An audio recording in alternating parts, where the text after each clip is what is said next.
কুরআনে কারিমে মুসা আলাইহিস সালাতু ওয়াস সালামের নাম প্রায় 160 বারের উপরে আছে। এমন জলিলুল কদর পয়গম্বর। আর মুসা আলাইহিস সালাতু ওয়াস সালাম কি আল্লাহ তাআলা এমন এক মুজিজা দিয়েছিল, যে মুজিজার কারণে মুসা আলাইহিস সালাতু ওয়াস সালাম আল্লাহ তাআলার সাথে সরাসরি কথা বলার জন্য তুর পর্বতে চলে যাইত। আল্লাহ পাক রব্বুল আলামিন কুরআনে কারীমের মধ্যে বলেন, ওয়া কাল্লামাল্লাহু মুসা তাকলিমা। মুসা আলাইহিস সালাতু ওয়াস সালাম আল্লাহ তাআলার সাথে সরাসরি কথা বলতো। মুসা আলাইহিস সালাতু ওয়াস সালাম এমন জলিলুল কদর পয়গম্বর থাকা সত্ত্বেও মুসা আলাইহিস সালাতু ওয়াস সালাম কি এই বিশ্ব জগতের জন্য আল্লাহ তাআলা নবী বানায় নাই। মুসা আলাইহিস সালাতু ওয়াস সালাম কি আল্লাহ তাআলা ইহুদিদের জন্য নবী বানিয়েছে। ইহুদিরাও এটা স্বীকার করে যে মুসা আলাইহিস সালাতু ওয়াস সালাম আমাদের নবী। এই মুসা আলাইহিস সালাতু ওয়াস সালাম বনি ইসরাঈলদের নবী, আর কারো নবী না। আচ্ছা বলেন তো, আমাদের জাতির পিতার নাম কি? কথা বলেন, জাতির পিতার নাম কি? আদি পিতার নাম কি? আদম আলাইহিস সালাতু ওয়াস সালাম।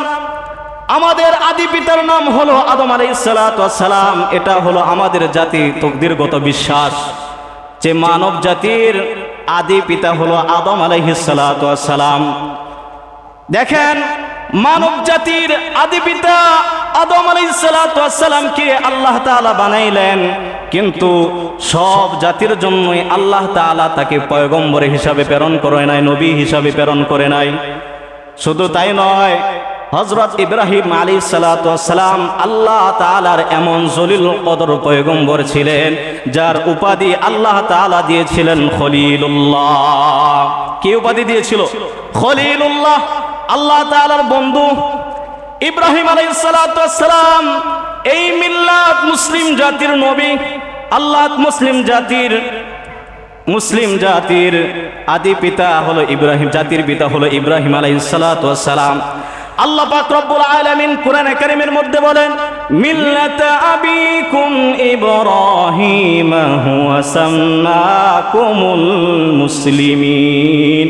মুসলিম মিল্লাতের নবী হলো হযরত ইব্রাহিম আলাইহিস সালাতু ওয়াস সালাম, এবং তিনি তোমাদের নামকরণ করেছে মুসলমান। কি নামকরণ করেছে? মুসলমান। কিন্তু ইব্রাহিম আলাইহিস সালাতু ওয়াস সালাম সব মুসলমানদের জন্য নবী না, সব মুসলমানদের জন্য আল্লাহ তাআলা তাকে নবী হিসাবে প্রেরণ করে নাই।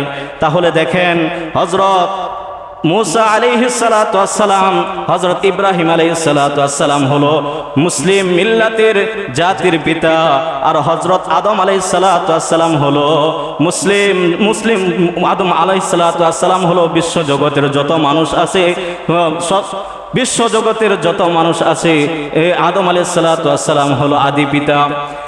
এই যে তাদেরকে জাতির পিতা এবং আদি পিতা বানানোর পরেও আল্লাহ তাআলা তাদেরকে সকল কুল কায়নাতের নবী হিসাবে আল্লাহ তাআলা প্রেরণ করে নাই।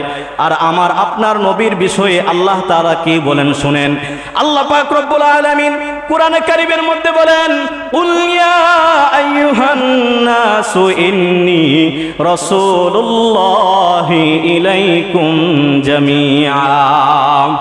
কুল, হে নবী আপনি বলে দেন, ইন্নী রাসূলুল্লাহি ইলাইকুম জামিআ, আমি তোমাদের জন্য রাসূল হিসাবে এই পৃথিবীতে প্রেরণ হয়েছি। কি হিসাবে? রাসূল হিসাবে আমি তোমাদের কাছে প্রেরণ হয়েছি। আচ্ছা বলেন তো, আমাদের এখানে একটা জেলা আছে না নাই? জেলার নাম কি? সাভার জেলা। সাভার জেলা না? ঢাকা জেলা। আচ্ছা, ঢাকা জেলার একটা মন্ত্রী আছে না নাই? কথা বলেন, আছে না নাই? সেই মন্ত্রীর জায়গা কত দূর? সেই মন্ত্রীর আয়ত্ত কত দূর? এই জেলার পর্যন্ত তার সীমা রেখা রয়েছে। এই জেলা, তার জেলার মধ্যে যত সীমা রেখা রয়েছে তিনি তার ভিতরে রাজত্ব করতে পারবে, কিন্তু অন্য জেলায় গিয়ে তিনি রাজত্ব করতে পারবে না। এর কারণ কি? অন্য জেলার মধ্যে আরেকটা মন্ত্রী নিযুক্ত করা আছে। ঠিক তেমনি ভাবে আল্লাহ পাক রব্বুল আলামিন হযরত আদম আলাইহিস সালাতু ওয়াস সালাম থেকে আমাদের হযরত ঈসা আলাইহিস সালাতু ওয়াস সালাম পর্যন্ত যত পয়গম্বর এই পৃথিবীতে প্রেরণ করেছিলেন, আল্লাহ তাআলা তাদেরকে একটা সীমারেখা দিয়েছে, তাদেরকে একটা নির্দিষ্ট জায়গা দিয়েছে, নির্দিষ্ট এলাকা দিয়েছে, নির্দিষ্ট জায়গা পর্যন্তই তাদের দাওয়াতের কাজ করেছে, নির্দিষ্ট এলাকা পর্যন্তই তাদের দাওয়াতের কাজ করেছে। শুধু তাই নয়, কোরআনে কারীমের মধ্যে আল্লাহ তাআলা একাধিক নবীর কথাও ঘোষণা করেছে। যেমন হযরত ইব্রাহিম আলাইহিস সালাতু ওয়াস সালামের জামানায় ইব্রাহিম আলাইহিস সালাতু ওয়াস সালামের পাশে একজন নবী ছিলেন হযরত লূত আলাইহিস সালাতু ওয়াস সালাম, যিনি ইব্রাহিম আলাইহিস সালাতু ওয়াস সালামের বাগিনা। হযরত মূসা আলাইহিস সালাতু ওয়াস সালাম এবং তার ভাই হারুন আলাইহিস সালাতু ওয়াস সালাম দুইজনের উপরে আল্লাহ তাআলা নবুয়ত দান করেছিলেন, এবং হযরত ঈসা এবং ইয়াহইয়া আলাইহিস সালাতু ওয়াস সালামের উপর নবুয়ত দান করেছিলেন।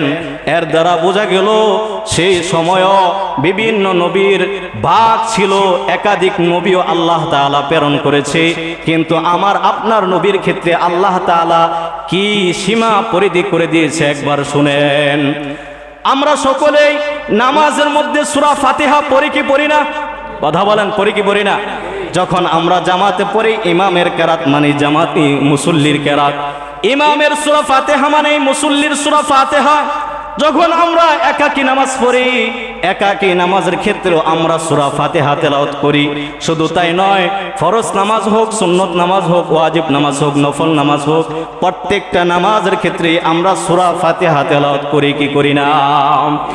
আল্লাহ পাক রব্বুল আলামিন সেই সূরাতুল ফাতিহার প্রথম নম্বর আয়াতের মধ্যে আল্লাহ পাক রব্বুল আলামিন বলতেছে, আলহামদুলিল্লাহি রাব্বিল আলামিন।